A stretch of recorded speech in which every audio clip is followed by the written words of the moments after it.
guys, yung pipelines guys, okay, if you are going to choose that as the backbone of your national transportation network, yun yung pinaka-efficient and reliable way para mag-move ng crude oil and natural gas over long distances with minimal labor and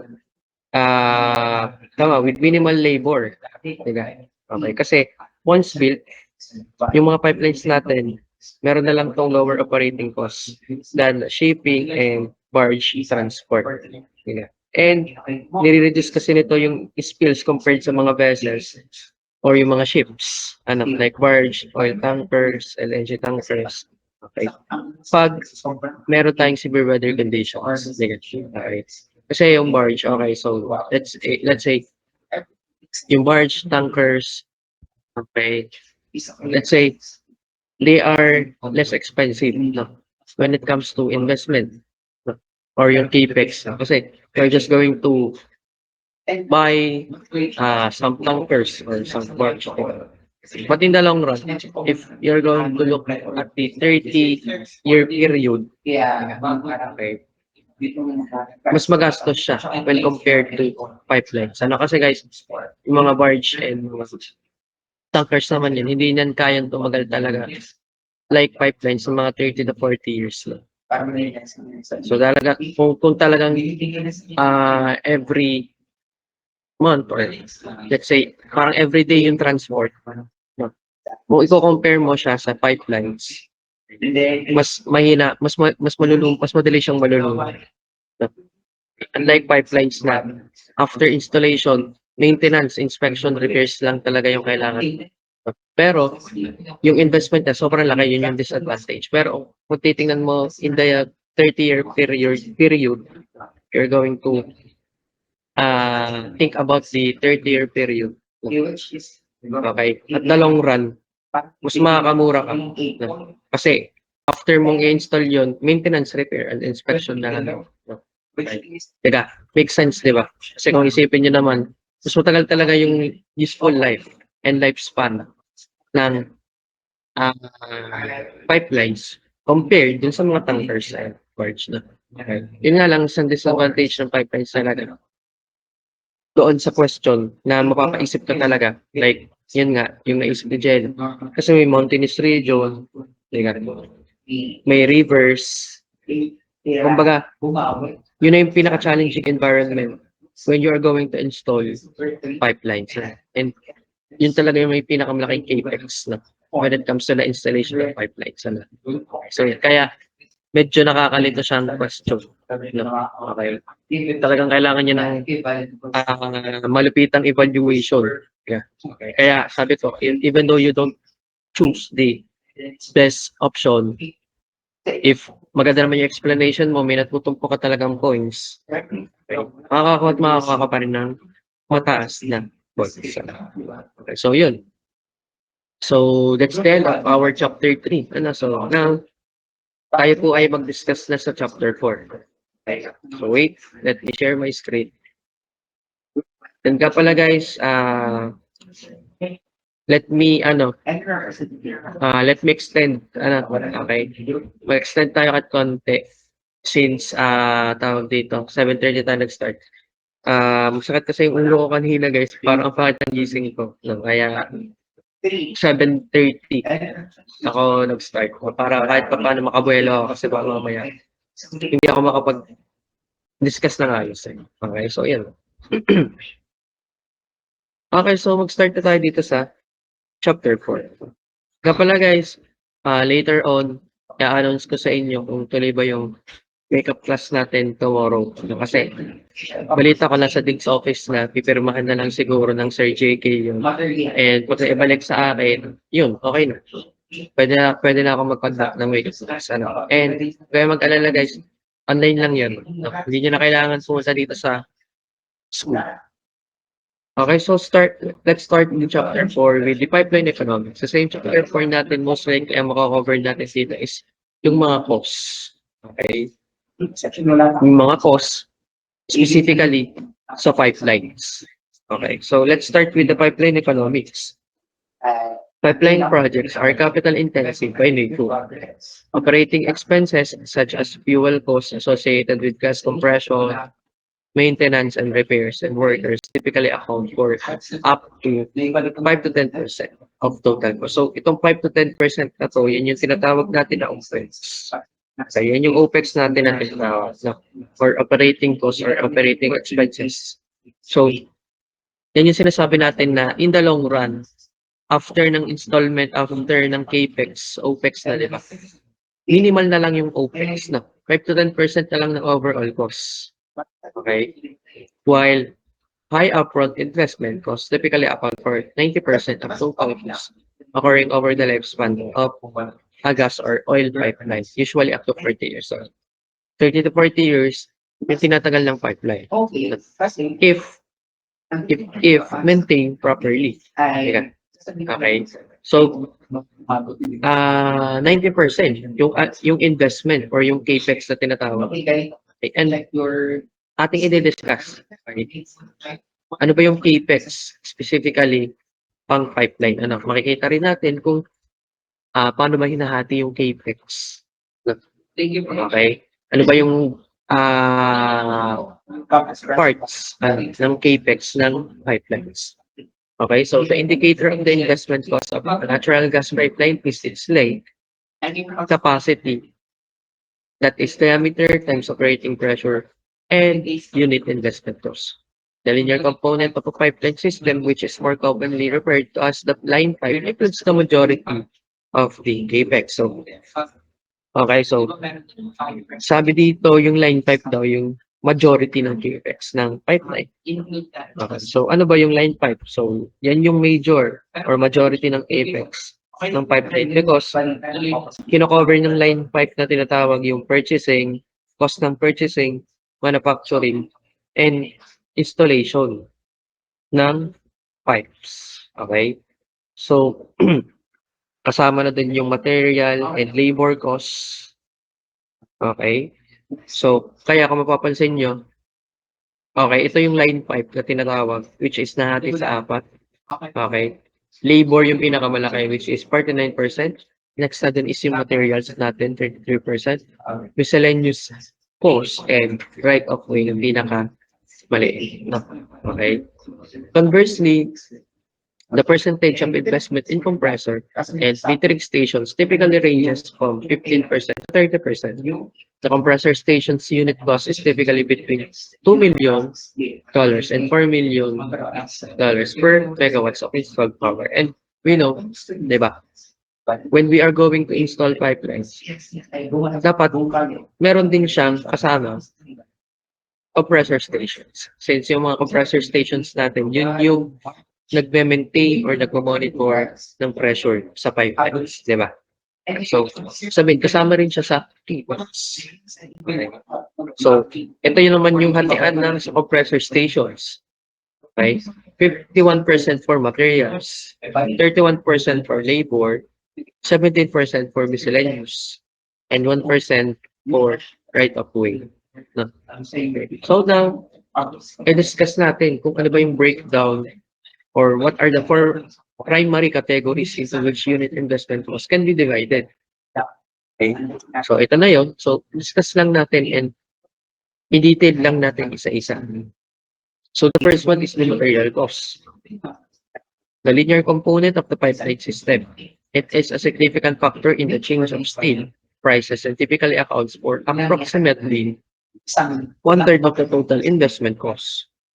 So, material cost, so yun na yung materials na ginagamit natin in the construction of pipelines. And common materials na ginagamit natin when it comes to pipeline projects ay yung mga steel. Okay? Steel, which is strong and durable. Okay? And pwede rin tayong gumamit ng ibang materials like polyethylene or yung PE or polyvinyl chloride, PVC. Ito naman yung mga lightweight and resistant to corrosion. But, of course, yung pagpili pa rin ng materials, it depends on the environment. Environment, okay? Depends pa rin kung gaano kalayo ba or kung gaano kahaba ba yung pipeline na i-install. And of course, kung ano yung type of fluids or substance na tinatransport doon sa pipelines. Teka, yun pa rin talaga yung pinaka-factor when it comes to the selection of materials. Next, labor. Account for more than 40% of the unit investment cost, are typically the most significant cost component of the line pipes. In compressor stations, labor costs comprise approximately 1/4 of the unit investment cost. Labor cost, ito na yung pinaka-malaki for the pipelines. And malaki rin ito when it comes to compressor station. Bakit? Kasi ito na yung nag-i-involve ng mga wide range ng skilled workers. Okay, so sila yung in charge when it comes to construction, welding, maintenance. No? And alam naman natin yung mga jobs na yun or yung mga roles na yun ay very complex. So, nagre-require yun ng long hours and specialized expertise, especially if challenging pa yung environment. So that's why labor cost talaga yung pinakamalaki when it comes to pipeline projects. Next, miscellaneous cost. In the context of both pipelines and compressor stations, they typically constitute more than 10% of the total unit investment cost. So, miscellaneous, ano ba yung mga example? So, mga permitting fees, land acquisition, expenses, inspection, yung mga testing costs, and environmental impact assessment. Yun yung mga under ng miscellaneous costs. Next is the right of way. The cost of right of way cover the acquisition of rights of way and the payment for damages. So, yung right of way natin tinatawag, yun yung legal permission na ginagamit para makagamit or makross yung someone's land in order to build and to operate the pipelines. Yeah. Okay, so inaalaw nito yung mga companies na ma-access yung land for construction and for maintenance, while the landowner still retains ownership. Yung agreement na to, ini-ensure na to na yung pipeline ay makapampas through different properties without legal issues. Teka. Yung right of way, di ba? Kasi syempre, yung mga companies, hindi naman nila binibili yung mga land na pinagtatayuan nila ng pipelines. And nagra-right of way lang sila. Lalo na yung mga pipelines na tinatawag natin na cross-border pipelines. Diba? Okay? Hindi naman binibili ng mga companies yun. So, ang ginagawa lang is right of way. Mga fees, permitting fees. Legal permission. Yeah. Okay? So that the companies can construct and operate the pipelines. Okay. And okay, in this figure, ito yung mga construction costs based on the difficulty factor. So unang-una na dyan guys, syempre pinakamahirap na is sa ultra deep offshore settings. Okay. Kasi alam naman natin, syempre sa paglalim, mas mahirap siyang i-install. Okay? So, next na doon, yung mga mountainous region. Mga mountainous region, mahirap din doon mag-install.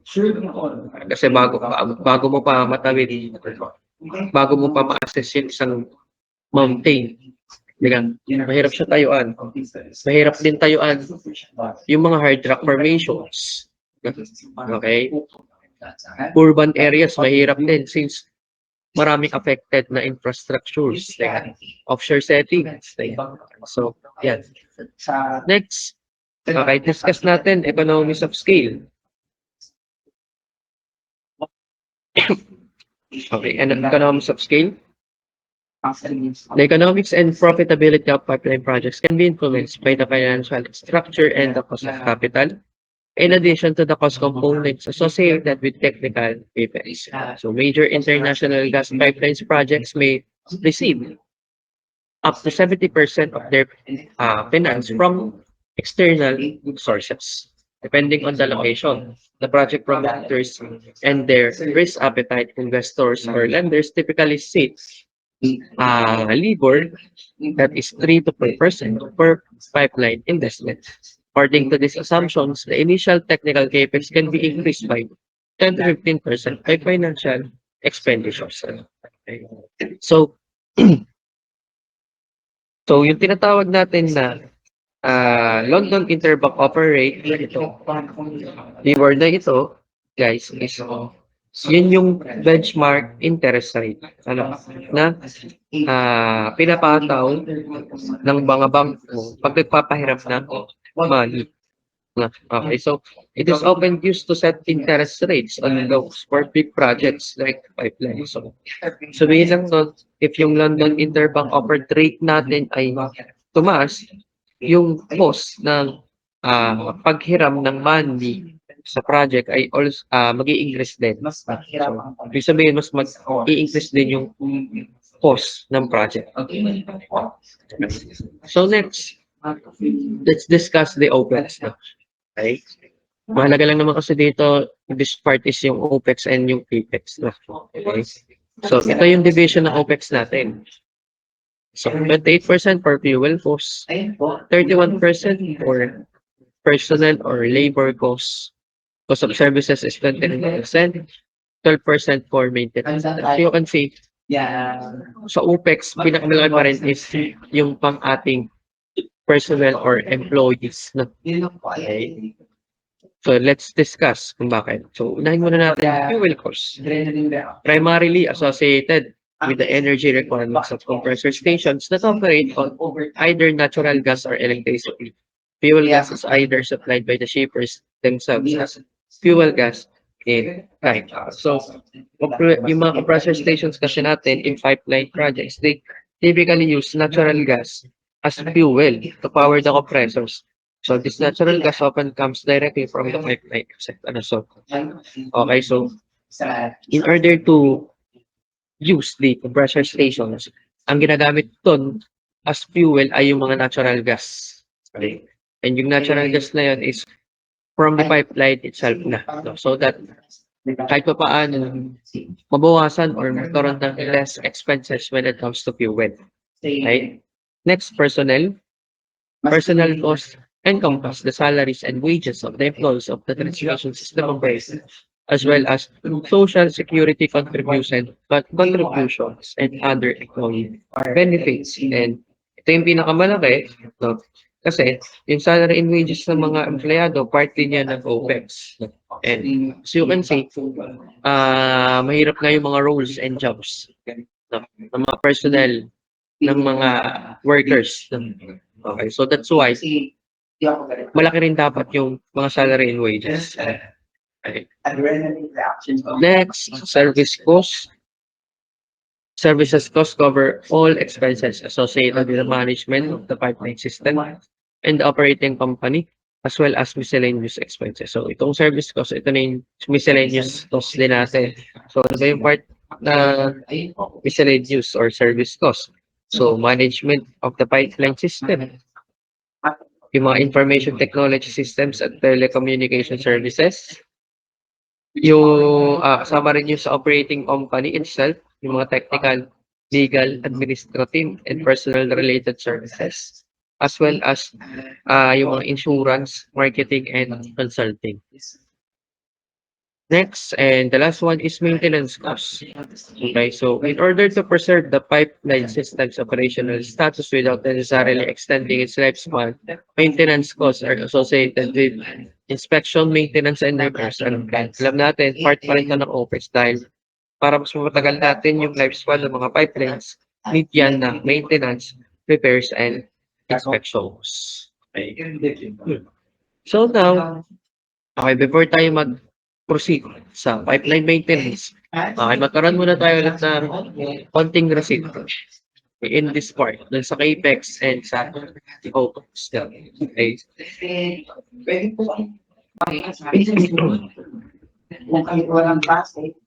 Okay, so meron tayong question. So, yan. Medyo malapit na tayo sa concept ng economics. So, ito yung question natin. So, a major pipeline project in South Asia has been hit by 20% budget cut midway through construction. So, yan, nagkaroon daw po na 20% budget cut sa ginagawang pipeline projects sa South Asia. Right?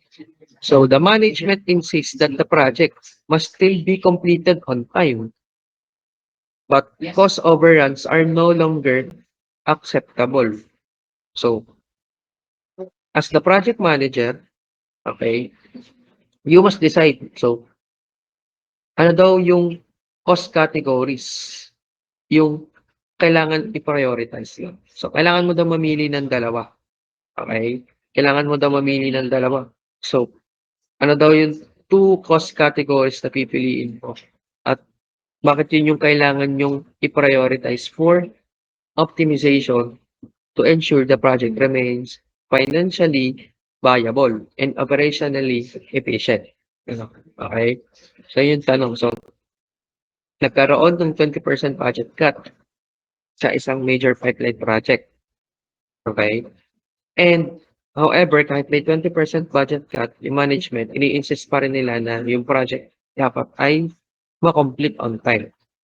Okay? And as the project manager, kailangan mo daw mamili ng two cost categories na kailangan mong i-prioritize for the optimization para ma-ensure pa rin na yung project natin ay magre-remain na stable, financially viable, and operationally efficient. So, ano daw po ba yung dalawang categories na kailangan i-prioritize?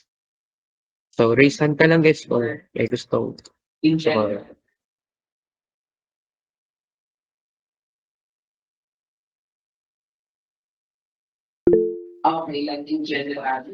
okay, so sintoma. So, okay, so una is si Jello and next ay si Victor. Sir, good morning. Audible. Yes, audible. Sa Capex nga po, sir, muna ano, or isasali lang. Yes, sa Apex. Okay. Yung sa Capex po, para po sa akin, yung if may 20% na budget cut po, ang ipa-prioritize po na una ay yung material cost po muna. Since yung ating material cost, even na malaki din yung nako-compromise nito sa kabuuang budget ay ipa-prioritize pa din since ang aim pa din naman ng company ay longevity. So, ang material cost po kasi isa po siyang malaking factor since kapag pumili ka po ng mga substandard na mga materials, ang mangyayari po ay di na po uubra na magtatagal po yung isang infrastructure po or isang facility po na i-build. So yun po, kaya kahit may budget cut down ay material cost pa din yung i-prioritize even na 1/3 siya ng total investment. Ayun. Kasi isa pa din po, kapag yung ating material cost po yung ating prioritize, since isa nga din po siya sa malaki yung nakukuha na fraction sa ating kabuoang budget. Kapag naayos po siya ng manage, ay mas magiging efficient din po yung pag-manage po ng kabuoang budget. Tapos yung second naman po na factor po na i-consider ay yung labor cost since isa din po siya sa importante para po mas mabilis or mas mapabagal po yung pag-build po ng ating mga facilities or infrastructure po. So, kapag na-consider po siya, isa din po siya sa naging priority. So, yung atin pong 20% na budget cut ay mas ma-manage po ng ayos since kapag, for example, nakita po sa ating drilling program na kaya naman pong ma-adjust yung days sa number of labor or employees na labor personnel po na gagawa nun, edi mas ma-manage po ng ayos yung ating budget. Tapos isa pa po, yung labor cost din po kasi ay as mentioned po earlier na more than 40% po yung kino-compromise niya po sa kabuoang budget. So, malaki din po siyang factor. So, yun po. Kapag naayos po ng manage yung material cost and labor cost ay mas magiging efficient po yung ating pag-manage din po ng budget. Okay, thank you. So for Jello, labor and material and labor. So next, sino yung tumaas kanina? Sige. Si Victor tama. Okay, sige Victor. Explain mo din yung sayang.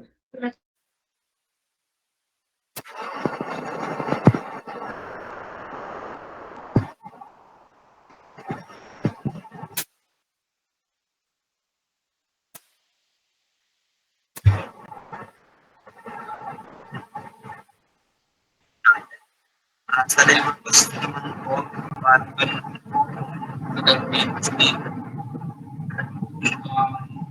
Ayun lang, medyo choppy ka sa amin, Victor. Try mo, try mong lumapit sa mic or tawag dito. Medyo mabagal ata connection mo. Try mo ulit. Maya. Try mo ngayon, parang medyo lumilinaw ka na. Saan po sir, material Yan. cost at labor cost din po. Because po, material cost, pag hindi po tayo nag-invest dito, maaaring mas tabi yung production po.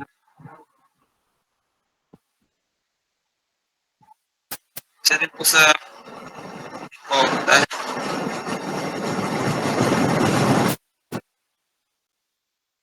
maaaring kung stop yung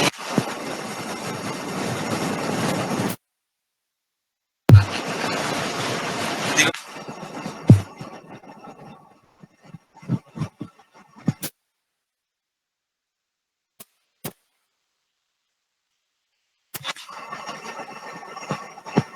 okay.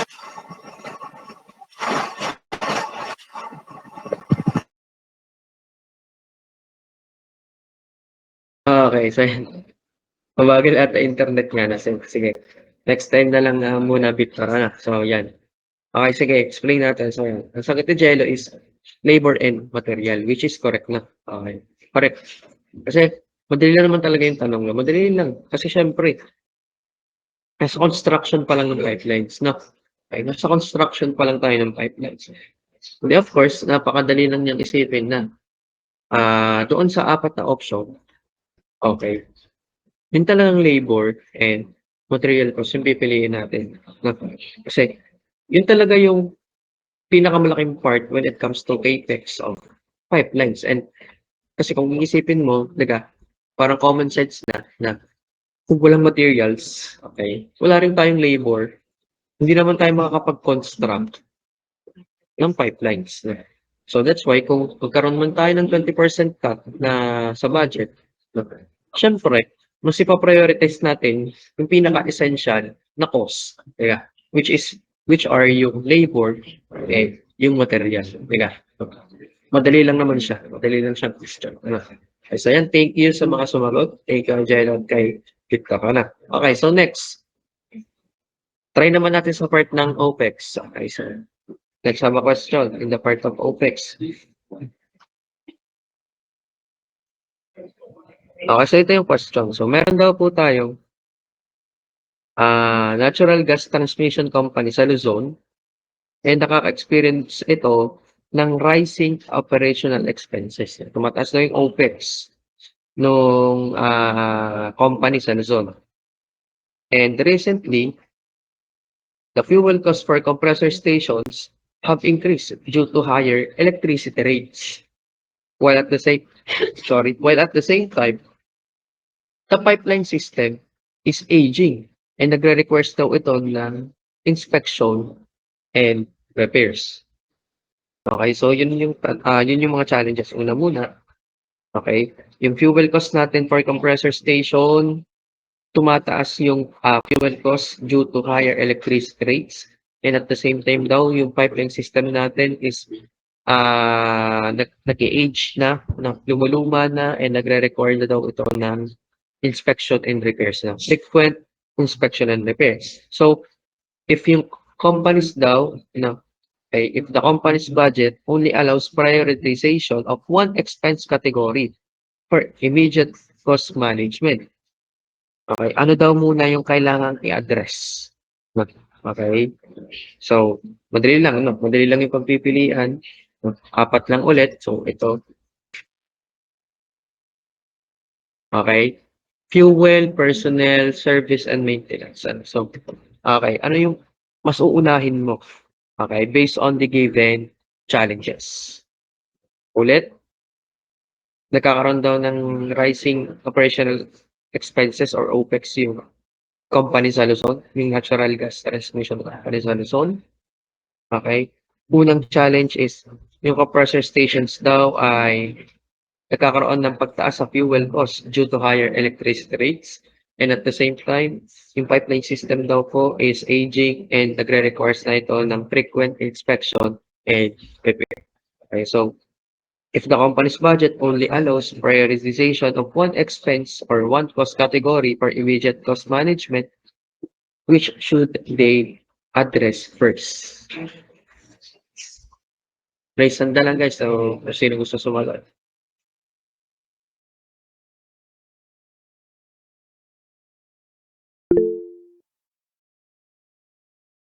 Okay, sige. Ken. Good morning po, sir. Audible po ba? Yes, audible. Okay po, sir. For me po, I think po, unahin po yung maintenance cost po. Kasi po, important po yung pipelines po para po sa operations, and pag nag-stop po yun, syempre po, mag-stop po yung income po. And pag pag nasira po yung pipeline, pwede nga po magkaroon ng parang explosion po kasi nga po natural gas transmission company po, kaya napaka-important po ng integrity po ng pipelines. Yun lang po. Okay, so yan, thank you kay Ken. So another answers, aside from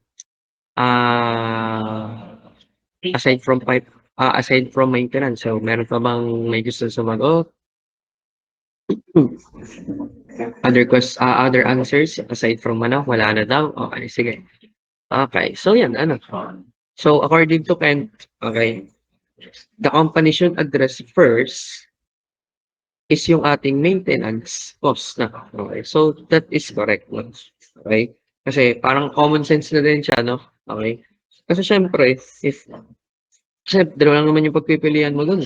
Kaya, okay, fuel cost or maintenance cost. Napakaklaro na yun lang yung pagpipilian. Okay? But if you're going to address first the fuel cost, uunahin mo siyang pababain. If you are going to lessen first the fuel cost, so let's say you are going to switch to alternatives, okay? Mag-i-switch ka to other fuels, no? That is cheaper to natural gas, no? Okay, since tumaas daw yung electricity rate, no? Okay? Tapos mapapabayaan mo naman yung sa mismong pipeline. So parang ang mangyayari is magkakaroon ka ng leakage, no? Magkakaroon ka ng mga ruptures. So ibig sabihin, hindi mag-ooperate efficiently or hindi magpa-function ng maayos yung mga pipelines. Kung gusto unahin mo yung fuel, no? Okay? Yeah. So ibig sabihin, mas in the long run, mas mapapalaki ka ng gastos, no? To the point na pwedeng ang mangyari is magkaroon ka ulit ng installation ng new pipelines. And alam naman natin, 90% ng CAPEX is, or tama, 90% of overall costs is napupunta sa CAPEX ng pipelines. So, ibig sabihin, panibagong installation ka ng pipelines. And let's say na, for example, yung pipelines is nasa 10 to 20 years pa lang. So, ibig sabihin, hindi mo talaga siya totally na-maximize. So, ibig sabihin, you need to address first the maintenance costs. Okay? Kasi, syempre, kung ine-neglect natin yung inspections and repairs, mangyayari leaks, safety hazards, and unplanned shutdowns. Okay? And ang isa pa, yung mga risk na yon, hindi lang nun ini-endanger yung environment and yung community, but could also cause sudden spikes in future expenses that far outweigh the current fuel cost increases. Diga? Kung kukumpara mo sa fuel cost, mas magastos siya in the long run. Na, okay? So yun, thank you sa sumagot. Okay, so, proceed tayo into the next topic. Okay, so, discuss natin yung pipeline maintenance. Okay? Pipeline maintenance is a critical component of the industry as it is responsible for the safe and efficient transportation of valuable resources over long distances. Pipeline maintenance is important in protecting the environment and local communities by maintaining the integrity and reliability of these pipelines. So, alam na natin yan. So, ngayon, ano ba yung mga challenges na when it comes to pipeline maintenance? So, unang-una nandun is yung corrosion. Okay? Corrosion is a significant concern for pipelines as it can result in structural damage and leakage. And so, ano ba yung mga corrosive substances sa pipelines? No? Okay? Siyempre, unang-una na din is yung sulfur. No? Sulfur? Okay. Kaya nga, ayaw natin na yung crude oil na nagpo-flow sa ating pipelines ay maraming sulfur or malaking sulfur content. Okay? Kasi corrosive yun sa ating pipelines. Okay? Hindi lang siya corrosive sa pipelines, harmful din siya sa environment and sa health. Teka, okay? Carbon dioxide. Okay? Ayaw din natin yan for pipelines. No? Corrosive yan. And hydrogen sulfide or yung H2S. No? Okay? So, yung mga yan, yung mga nabanggit ko na substances is dinedegrade nito yung pipeline over time. Environmental factors.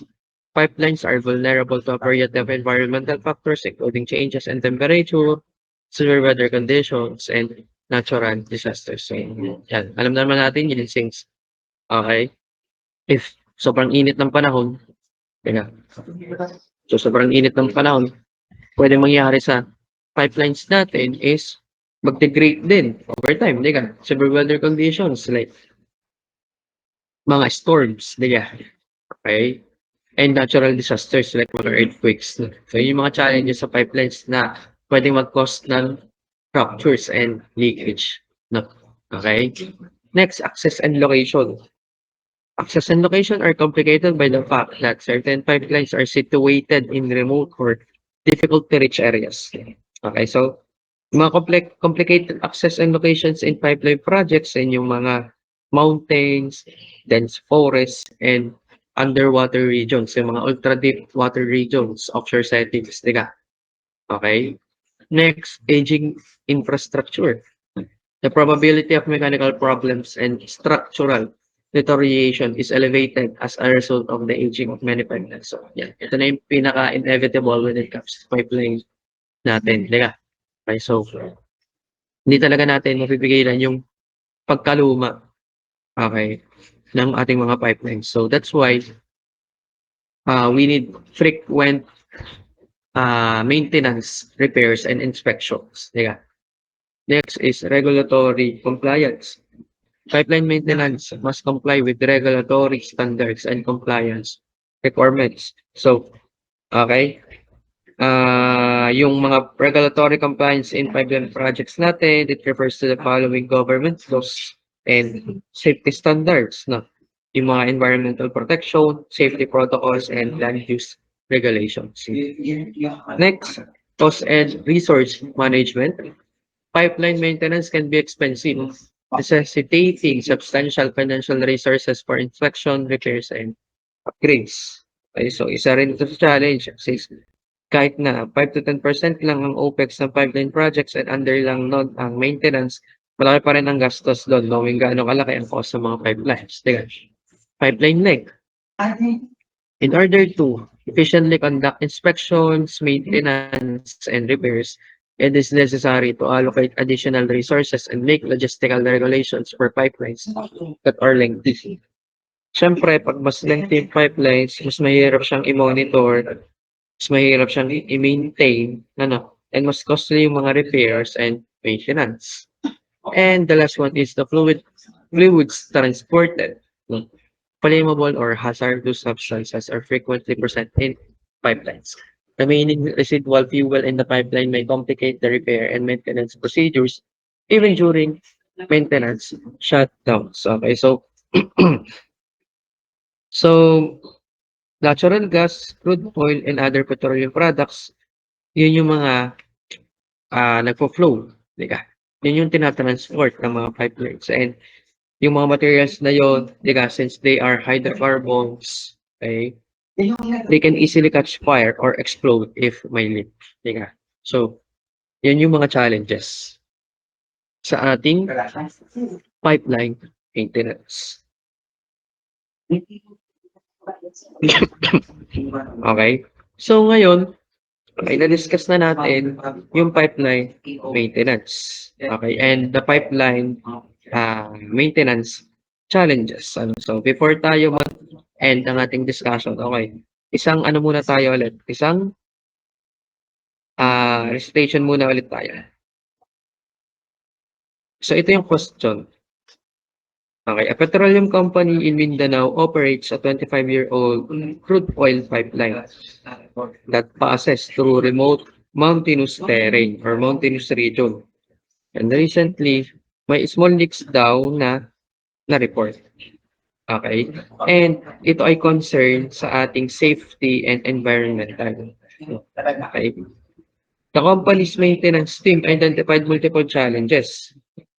So, unang-una daw is the pipeline's aging infrastructure. Okay? And next is, since ito ay na-install sa mountainous region, difficult access and location. And meron din daw pong corrosion na na-observe in several sections.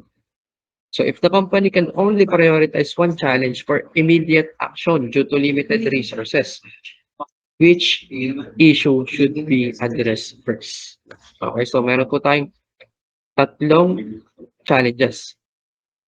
Pipelines aging infrastructure, its difficult access and location, and yung corrosion daw po is observed in several sections. So ano daw po dapat yung i-prioritize ng company, no? And note na limited lang daw po yung resources or limited lang yung budget ng ating company. Okay? 25-year-old na yung pipeline. So yan, raise hand ka lang guys kung ano ba dapat yung unahin.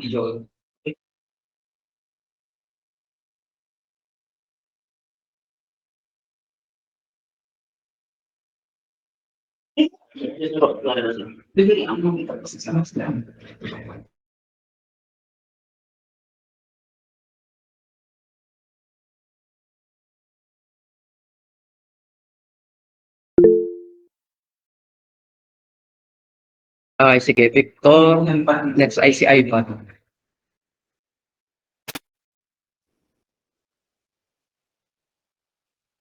Sir, ready na po ako.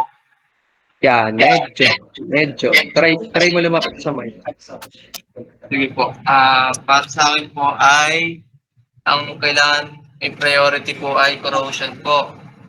Dahil po, if hindi po natin pagbibigyan pansin yung corrosion, maaari pong masira yung pipeline natin at lalo pong lumaki yung ating pong expenses.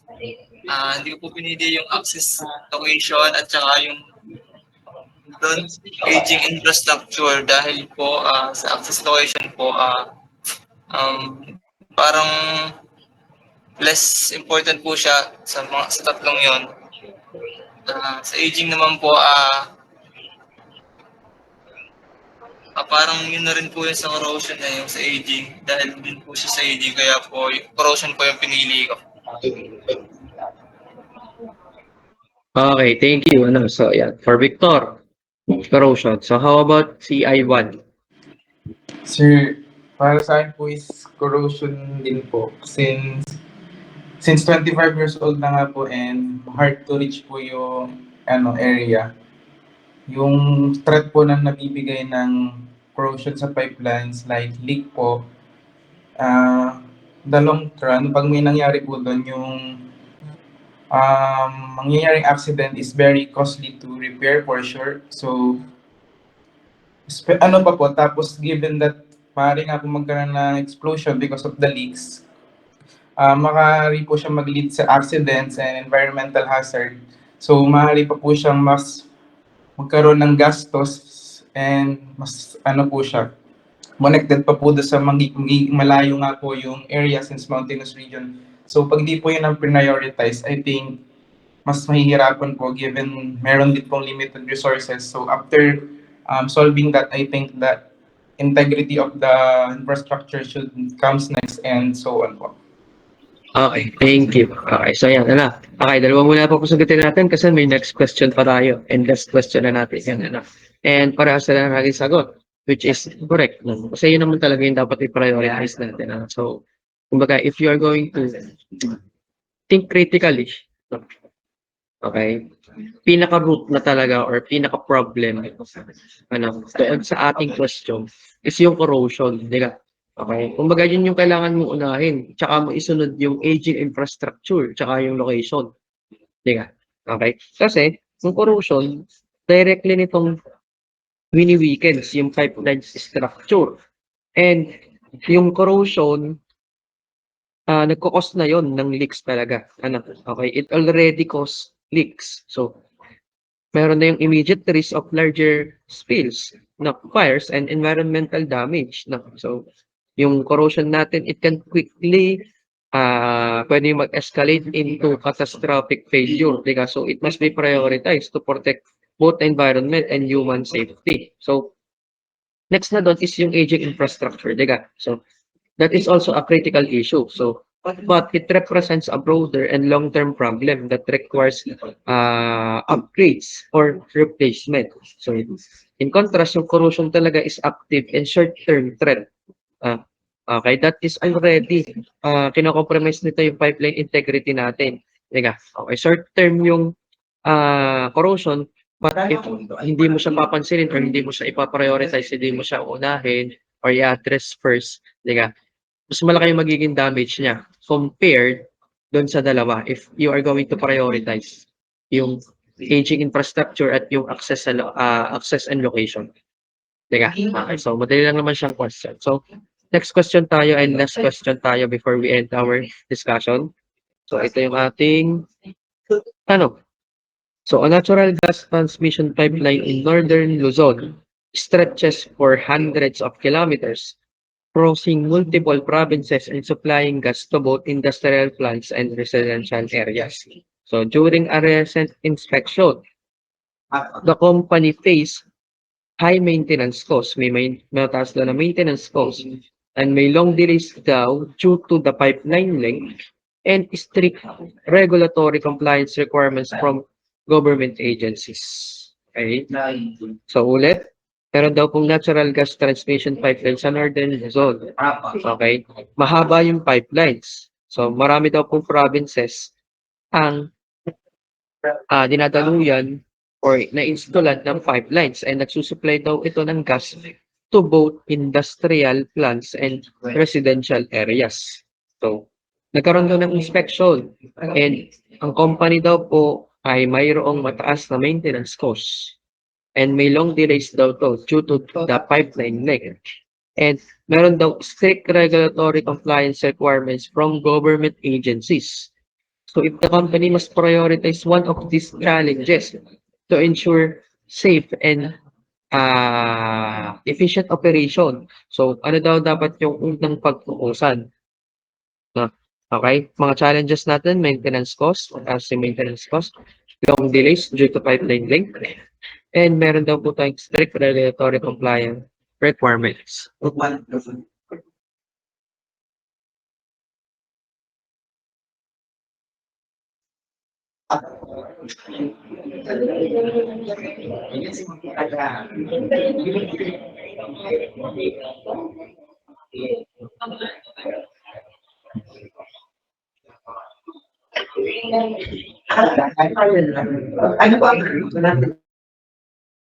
Okay, so si Jello ulit guys. So, sobrang dami ng points si Jello guys.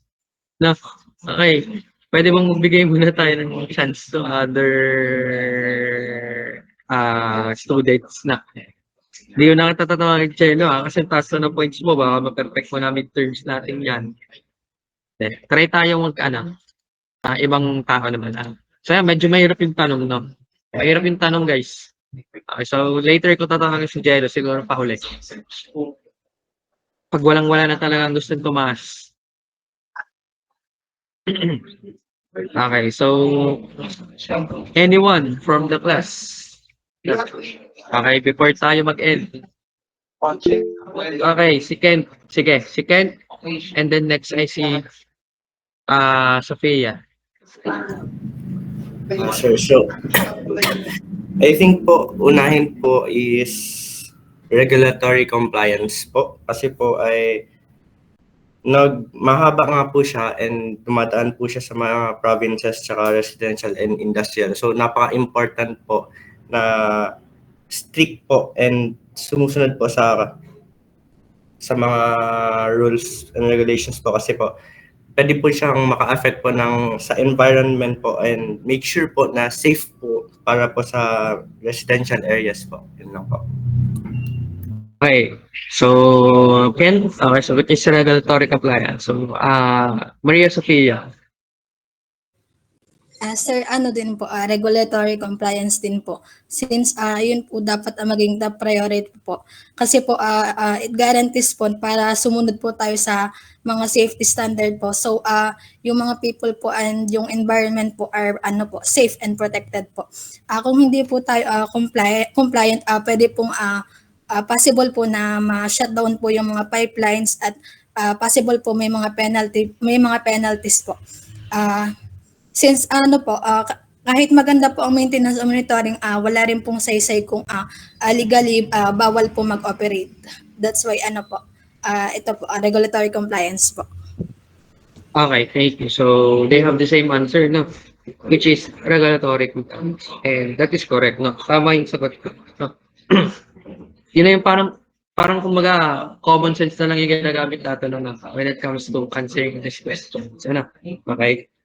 Bakit regulatory compliance? Kasi syempre, sabi natin, yung pipeline company nagsusupply daw ng natural gas to both industries and households.